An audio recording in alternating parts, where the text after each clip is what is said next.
ಭಾರತದ ಪ್ರಜೆಗಳಾಗಿ ಸಂಭ್ರಮಿಸಬೇಕಾದ ಕ್ಷಣ. ಯುದ್ಧ ಆಗಬಾರ್ದು, ಶಾಂತಿ ಸ್ಥಾಪನೆ ಇರಬೇಕು, ನಾಗರಿಕರ ಮೇಲೆ ದಾಳಿ ಆಗಬಾರ್ದು. ಇದೆಲ್ಲವೂ ಭಾರತದ ಮೂಲ ಮಂತ್ರ. ನಿಜ, ನಮ್ಮನ್ನ ಕೆಣಕದವರನ್ನ ಸುಮ್ಮನೆ ಬಿಡಬಾರ್ದು ಅನ್ನೋದು ಕೂಡ ಹೊಸ ಭಾರತದ ಧ್ಯೇಯ ವಾಕ್ಯ. ಕೇವಲ ಬಾಯಿ ಮಾತಿನ ವಾಕ್ಯ ಅಲ್ಲ, ಅದನ್ನ ಕೃತಿ ರೂಪದಲ್ಲಿ ಜಾರಿಗೊಳಿಸುತ್ತಿದೆ ಭಾರತದ ಸೇನಾಪಡೆ. ಭಾರತದ ಸೇನಾಪಡೆಯ ದಾಳಿಯ ದೃಶ್ಯಗಳನ್ನ ನೀವು ಗಮನಿಸ್ತಿದ್ದೀರಿ.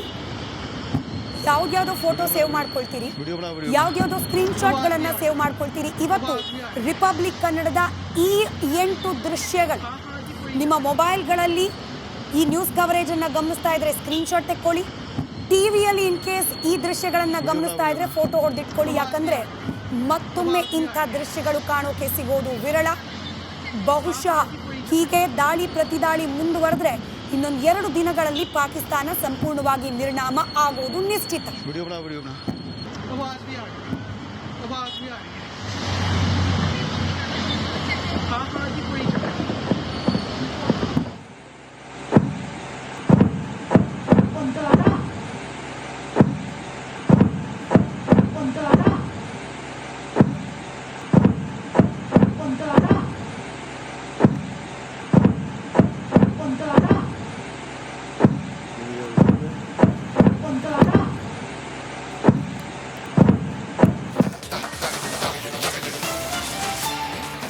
ಶ್ರೀನಗರದಲ್ಲಿ ಮತ್ತೊಮ್ಮೆ ಮೊಳಗಿದ ಸೈರನ್, ಬಂಕರ್ಗಳಲ್ಲಿ ಅಡಗಿ ಕುಳಿತು ಆಶ್ರಯ ಪಡೆದ ಜನ. ಶ್ರೀನಗರದಲ್ಲಿ ಮತ್ತೊಮ್ಮೆ ಸೈರನ್, ಬಂಕರ್ಗಳಲ್ಲಿ ಅಡಗಿ ಕುಳಿತು ಆಶ್ರಯ ಪಡೆದಿದ್ದಾರೆ ಜನ. ಯುದ್ಧ ವಿಪರೀತಕ್ಕೆ ಹೋಗ್ತಾ ಇದೆ.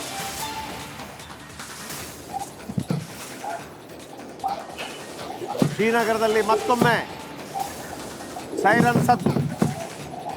3 ಪಡೆಗಳು ಏಕಕಾಲಕ್ಕೆ ಪಾಕಿಸ್ತಾನದ ವಿರುದ್ಧ ಅಟ್ಯಾಕ್ ಇಳಿದಿದೆ. 4ನೇ ಅತಿ ದೊಡ್ಡ ಸುದ್ದಿ ನಿಮ್ಮ ಮುಂದೆ ಇನ್ನು ಕೆಲವೇ ಕ್ಷಣಗಳಲ್ಲಿ ರಿಪಬ್ಲಿಕ್ ಕನ್ನಡದಲ್ಲಿ. ಕರಾಚಿ ಬಂದರಿನಂತ ನುಗ್ಗುತ್ತಾ ಇದೆ ನೌಕಾಪಡೆಗಳು. ಅರಬ್ಬಿ ಸಮುದ್ರದಲ್ಲಿ 26 ಯುದ್ಧ ನೌಕೆಗಳ ಸಾಲು ಕರಾಚಿ ಬಂದರಿನತ್ತ ಸಾಗ್ತಾ ಇದೆ. ಭಾರತದ 26 ಯುದ್ಧ ನೌಕೆಗಳು. ಲೀಡ್ ಮಾಡ್ತಾ ಇರೋದು ಐಎನ್ಎಸ್ ವಿಕ್ರಾಂತ್. ಐಎನ್ಎಸ್ ವಿಕ್ರಾಂತ್ನ ನಿರ್ದೇಶನದ ಮೇರೆಗೆ 26 ಯುದ್ಧ ನೌಕೆಗಳು ಇದೀಗ ಕರಾಚಿ ಬಂದರಿನತ್ತ ನುಗ್ತಾ ಇದೆ. Karachi count down. ಕರಾಚಿ ಬಂದರು ಪುಡಿ ಪುಡಿ ಆಗಲಿಕ್ಕೆ ಕೌಂಟ್ ಡೌನ್ ಪ್ರಾರಂಭ ಆಗಿರೋದು ನಿಶ್ಚಿತ. ಇದು ಈ ಕ್ಷಣದ ಮತ್ತೊಂದು ಅತಿ ದೊಡ್ಡ ಬ್ರೇಕಿಂಗ್ ಅಪ್ಡೇಟ್. ಕರಾಚಿ ಬಂದರಿನತ್ತ 26 ವಾರ್ಶಿಪ್ಸ್ ನುಗ್ತಾ ಇದೆ. 26 ಯುದ್ಧ ನೌಕೆಗಳು ನುಗ್ತಾ ಇದೆ. ಮನಸ್ಸು ಮಾಡಿದ್ರೆ ಐಎನ್ಎಸ್ ವಿಕ್ರಾಂತ್ ನಿಂತಿರೋ ಜಾಗದಿಂದಲೇ ಕರಾಚಿಯ ಬಂದರನ್ನ ಕಂಪ್ಲೀಟ್ ಆಗಿ ನಿರ್ನಾಮ ಮಾಡಬಹುದು. ಯುದ್ಧ ಅನ್ನೋದು ಅಧಿಕೃತವಾಗಿ ಘೋಷಣೆಯಾದ ಸಂದರ್ಭದಲ್ಲಿ ಮಾತ್ರ. ಪಾಕಿಸ್ತಾನದ ರೀತಿಯಲ್ಲಿ ಯುದ್ಧದ ನಿಯಮಗಳಿಗೆ ವಿರುದ್ಧವಾಗಿ ಭಾರತ ವರ್ತನೆ ಮಾಡೋದಿಲ್ಲ ಅನ್ನೋದಕ್ಕೆ ಇದು ಕೂಡ ಸಾಕ್ಷ್ಯ. ಐಎನ್ಎಸ್ ವಿಕ್ರಾಂತ್ ನಿಂತಲ್ಲೇ ಅರಬ್ಬಿ ಸಮುದ್ರದ ಯಾವುದೇ ಮೂಲೆಯಲ್ಲಿ ನಿಂತಿದ್ರೂ ಕೂಡ ಅಲ್ಲಿಂದಲೇ ರಫೇಲ್ ಯುದ್ಧ ವಿಮಾನವನ್ನ ಪಾಕಿಸ್ತಾನದ ಕರಾಚಿ ಬಂದರಿನ ಒಳಗೆ ಹೊಕ್ಕಿಸುವ ಸಾಮರ್ಥ್ಯವನ್ನ ಹೊಂದಿದೆ. ರಫೇಲ್ನಲ್ಲಿರ್ತಕ್ಕಂಥ ಕ್ಷಿಪಣಿಗಳನ್ನ ಅಲ್ಲಿಂದಲೇ ಉಡಾವಣೆ ಮಾಡುವ ಸಾಮರ್ಥ್ಯವನ್ನ ಹೊಂದಿದೆ. ಆದರೆ ಕನ್ವೆನ್ಷನಲ್ ವಾರ್ಫೇರ್, ಸಾಂಪ್ರದಾಯಿಕ ಯುದ್ಧ ನಿಯಮಗಳನ್ನ ಭಾರತ ಎಂದಿಗೂ ಕೂಡ ಮೀರಿ ವರ್ತಿಸೋದಿಲ್ಲ.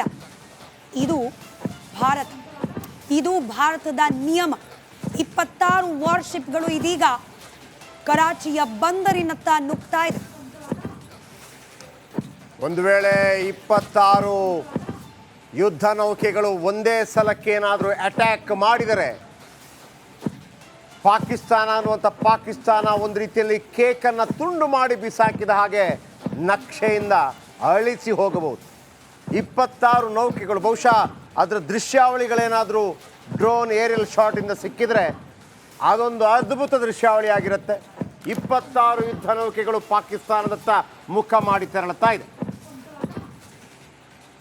ಇದು ಈ ಕ್ಷಣದ ಮತ್ತೊಂದು ಅತಿ ದೊಡ್ಡ ಸುದ್ದಿ. ಕರಾಚಿ ಬಂದರಿನಂತ ನುಗ್ಗುತ್ತಾ ಇರುವ 26 ಮುಂಜಾನೆ ಹೊತ್ತಿಗೆ ಕರಾಚಿ ಭಾರತದ ವಶವಾಗಿಬಿಡುತ್ತ. ರೋಷಾವೇಶದಿಂದ ಮುನ್ನುಗ್ತಾ ಇರುವಂಥ INS ವಿಕ್ರಾಂತ್, ಫೈಟರ್ ಜೆಟ್ಗಳ ಜೊತೆ ನುಗ್ತಾ ಇರುವಂಥ INS ವಿಕ್ರಾಂತ್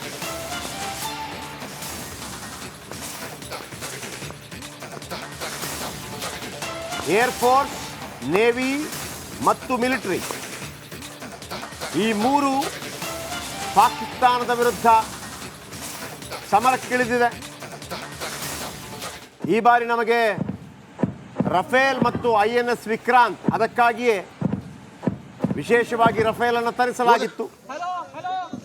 ಪಾಕಿಸ್ತಾನವನ್ನು ಪುಡಿಗಟ್ಟುವುದು ಕ್ಷಣ ಮಾತ್ರದ ಕೆಲಸ.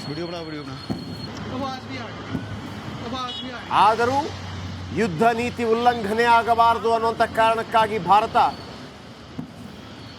ಬಹಳ ಆತ್ಮವಿಶ್ವಾಸದ, ಅದರ ಜೊತೆಗೆ ಇಡೀ ವಿಶ್ವ ಸಮುದಾಯಕ್ಕೂ ಕೂಡ ಅವತ್ತಿನಿಂದ ಇವತ್ತಿನ ತನಕ ಭಾರತದ ನಿರ್ಧಾರಗಳು ಹೇಗಿರುತ್ತೆ ಅನ್ನೋದನ್ನು ತಿಳಿ ಹೇಳುವ ಪ್ರಯತ್ನಗಳನ್ನು ಕೂಡ ಮಾಡ್ತಾ ಇದೆ, ಸಂದೇಶವನ್ನು ಕೊಡುವ ಪ್ರಯತ್ನಗಳನ್ನು ಕೂಡ ಮಾಡ್ತಾ ಇದೆ.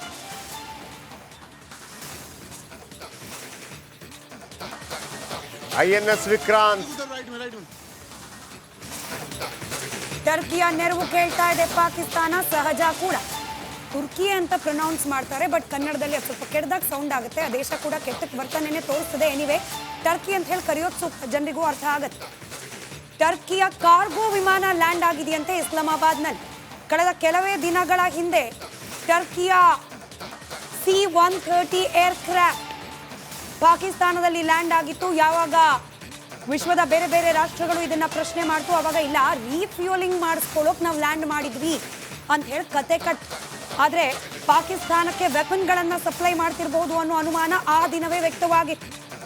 ಟರ್ಕಿಯ C-130 ಏರ್ಕ್ರಾಫ್ಟ್ ಇನ್ನು ಪಹಲ್ಗಾಮ್ ದಾಳಿ ಆದ ನಂತರದಲ್ಲಿ ವಾರ್ಶಿಪ್, ಟರ್ಕಿಯ ವಾರ್ಶಿಪ್ ಕೂಡ ಪಾಕಿಸ್ತಾನದ ಬಂದರಿನಲ್ಲಿ ಲಂಗರನ್ನ ಹಾಕಿತ್ತು.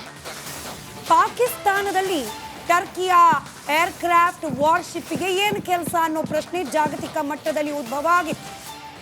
ಇದೀಗ ಟರ್ಕಿಯ ನೆರವನ್ನ ಕೇಳಿದೆ ಪಾಕಿಸ್ತಾನ. ಇಸ್ಲಾಮಾಬಾದ್ಗೆ ಬಂದಿಳಿದಿದೆ ಟರ್ಕಿಯ ಕಾರ್ಗೋ ವಿಮಾನ. ಟರ್ಕಿ ಈಗಾಗಲೇ ಪಾಕಿಸ್ತಾನಕ್ಕೆ ಬೆಂಬಲವನ್ನು ಕೂಡ ಘೋಷಿಸಿತ್ತು.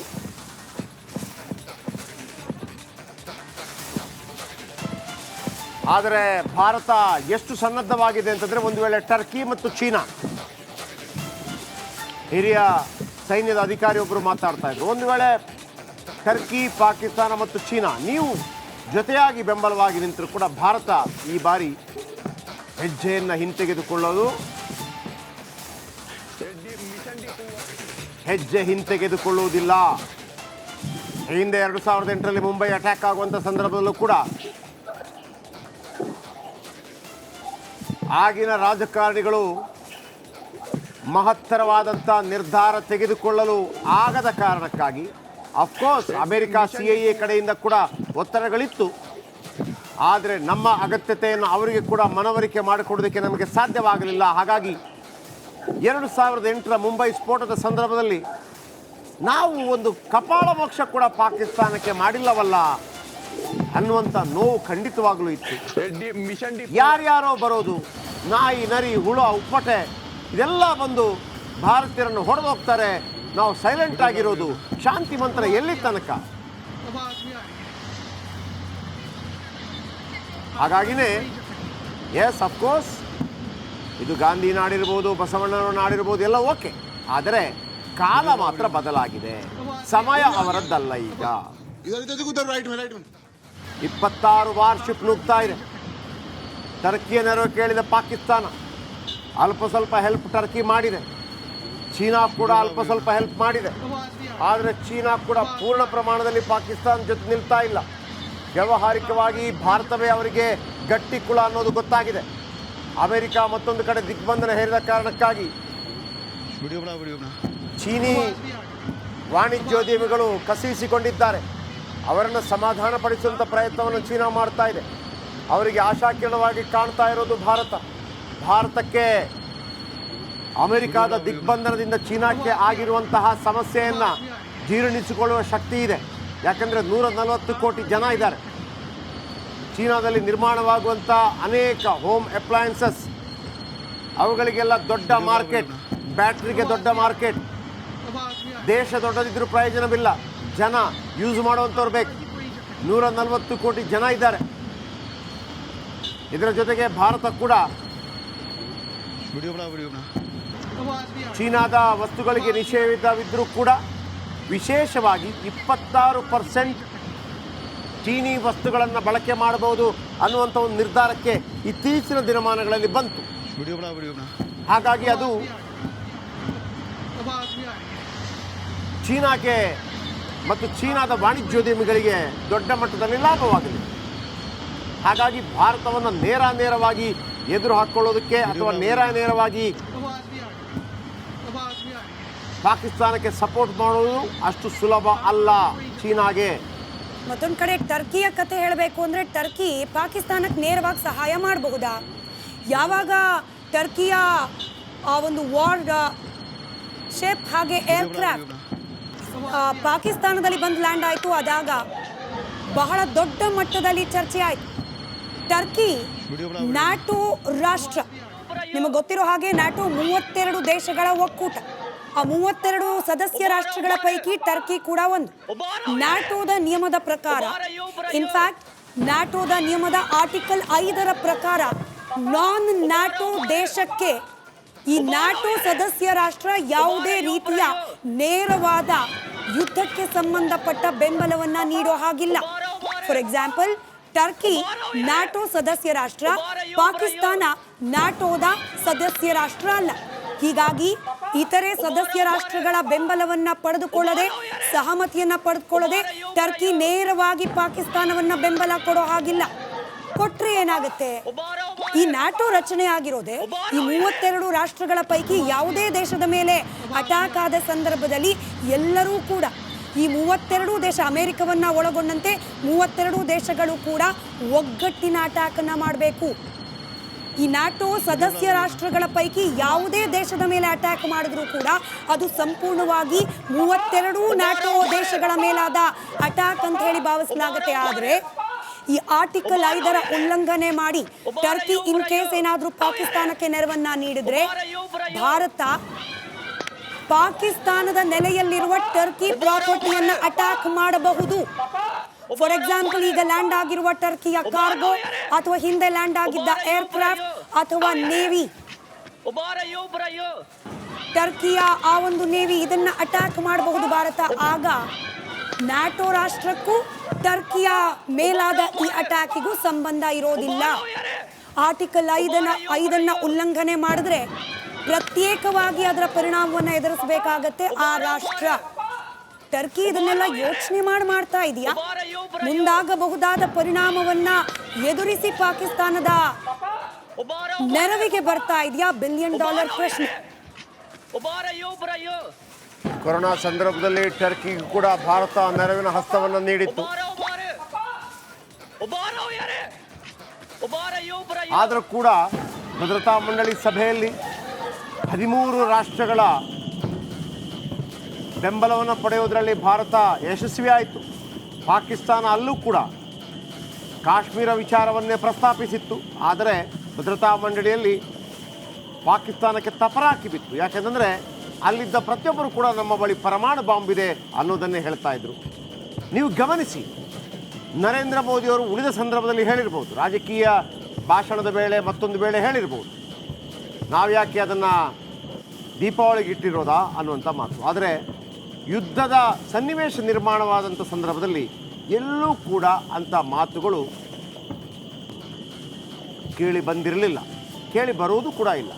ಆ ರಾಜತಾಂತ್ರಿಕತೆಯನ್ನು ಭಾಳ ಅತ್ಯುತ್ತಮವಾಗಿ ನಿಭಾಯಿಸುವಂಥ ಹಿರಿಮೆ ಮತ್ತು ಗರಿಮೆಯನ್ನು ಭಾರತ ಯಾವಾಗಲೂ ಹೊಂದಿರ್ತದೆ.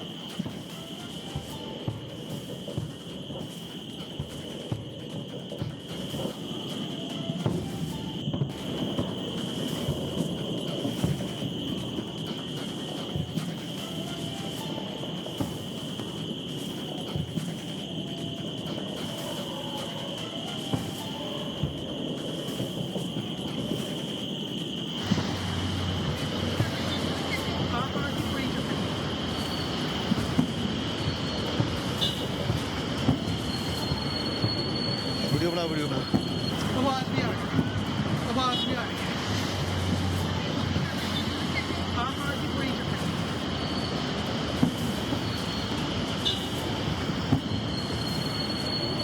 वीडियो बना आवाज भी आ रही है आवाज भी आ रही है हाँ हाँ जी कोई चक्कर नहीं ನಿರಂತರವಾಗಿ ನಮ್ಮ ಇಬ್ಬರು ರಿಪೋರ್ಟರ್ಸ್ वीडियो बना आवाज भी आ रही है ಎಷ್ಟು ಮಾಹಿತಿಗಳನ್ನು ಕೊಟ್ಟಿದ್ರು ನಿಮ್ಗೆ ಗೊತ್ತಿದೆ. ಯುದ್ಧ ಯಾರೂ ಬಯಸೋದಿಲ್ಲ, ಆದರೆ ಈ ಸಂದರ್ಭದಲ್ಲಿ ಪಾಕಿಸ್ತಾನಕ್ಕೆ ಒಂದು ಪಾಠ ಕಲಿಸದೆ ವಿಧಿ ಇಲ್ಲ. वीडियो बना आवाज भी आ रही है आवाज भी आ रही है हाँ हाँ जी ಎಲ್ಲ ಪಾಕಿಸ್ತಾನದ ಎಲ್ಲ ರೀತಿಯ ದಾಳಿಗಳನ್ನು ವಿಫಲಗೊಳಿಸಿದೆ. ಭಾರತ ದೊಡ್ಡ ಮಟ್ಟದಲ್ಲಿ ಅಟ್ಯಾಕ್ಗೆ ಸಿದ್ಧವಾಗಿದೆ. ಕಾಲ ಕೆರೆದುಕೊಂಡು ಜಗಳಕ್ಕೆ ಬಂದಿದೆ ಪಾಕಿಸ್ತಾನ. हाँ हाँ जी कोई चक्कर नहीं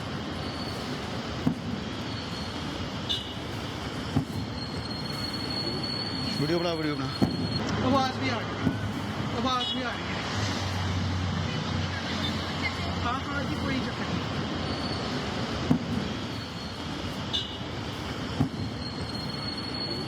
वीडियो बना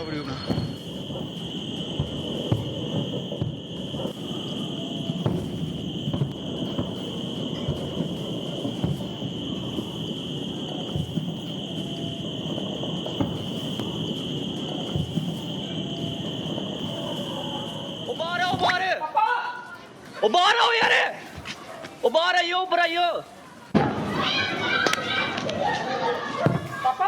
उबारो उबारो यार उबार आयो बरायो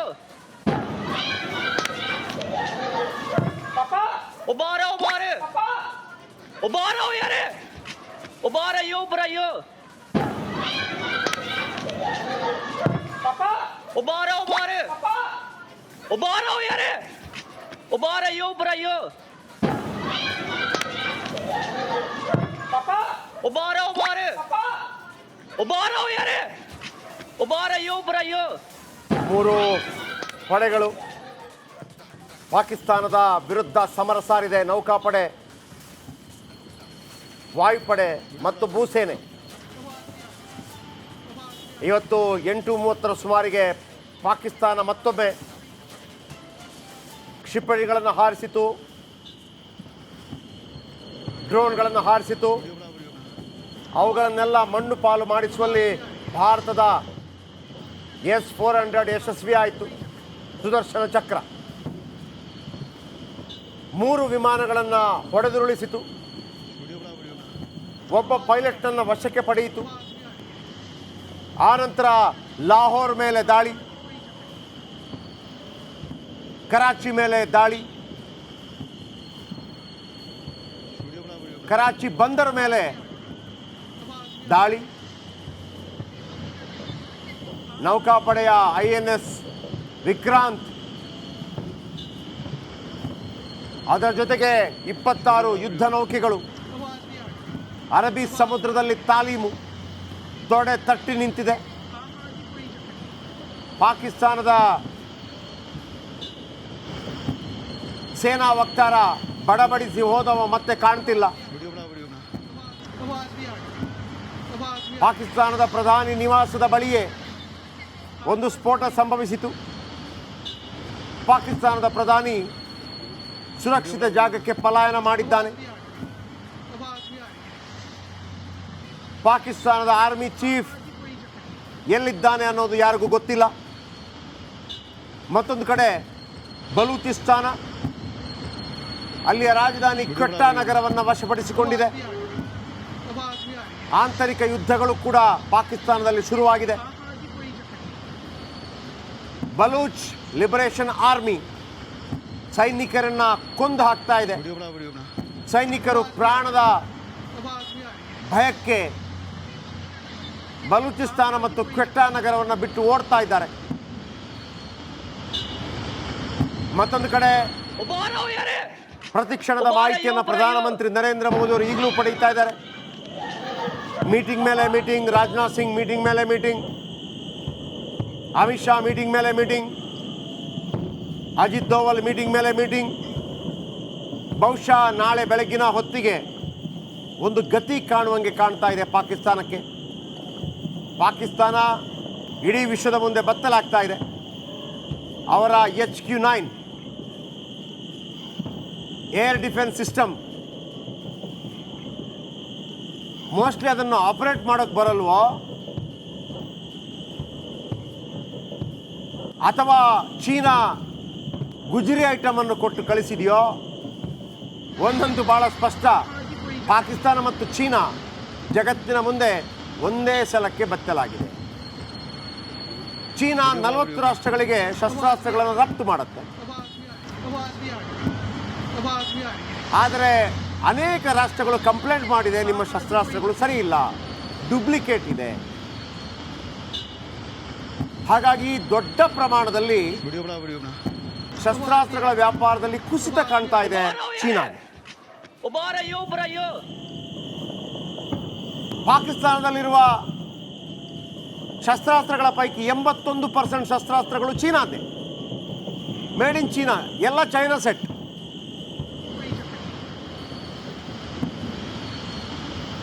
ಇವೆಲ್ಲದರ ಜೊತೆಗೆ ಯುದ್ಧ ಮಾಡೋಕೆ ಬಂದಿದೆ ಭಾರತದ ಬಲಿಷ್ಠ ಸೇನೆ. ಹೊಡೆದು ಬಿಸಾಕಿದೆ ಪಾಕಿಸ್ತಾನವನ್ನ. ಪಾಕಿಸ್ತಾನ ನಾಳೆ ಇರುತ್ತೋ ಇಲ್ಲವೋ ಗೊತ್ತಿಲ್ಲ. ಆ 11,000 ಕೋಟಿ ತರೋದಕ್ಕೆ ಯಾರು ಹೋಗ್ತಾರಪ್ಪ ಅನ್ನೋದೇ ನನ್ನನ್ನು ಕಾಡ್ತಾ ಇರುವಂತ ಪ್ರಶ್ನೆ.